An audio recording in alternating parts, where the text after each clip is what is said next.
May baligyan na isayang ka iti lokal na gobyerno iti Suidad ti Baguio iti Kaunaan nga Ecological Waste Management and Sustainability Fair iti Kalman Enero 25 karaman iti aktibidad iti Environmental Management Board, Department of Environment and Natural Resources, Zero Waste Baguio, Eco Waste Coalition, nagdudumang opisyal ti gobyerno, non-government offices, pribado o sektor, organisasyon na babae, micro, small, and medium enterprises, ken nagiti recycler.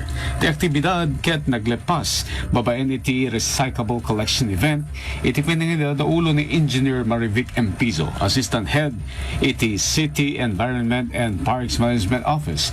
Ket dumapay nga opisyal, pasat iti panagrambag iti nasaong aktibidad iti circular economy, babaen iti estratehiya, akas iti repurpose, remanufacture, recycle, recover, repair, reuse, rethink, refuse, and refurbish, can reuse.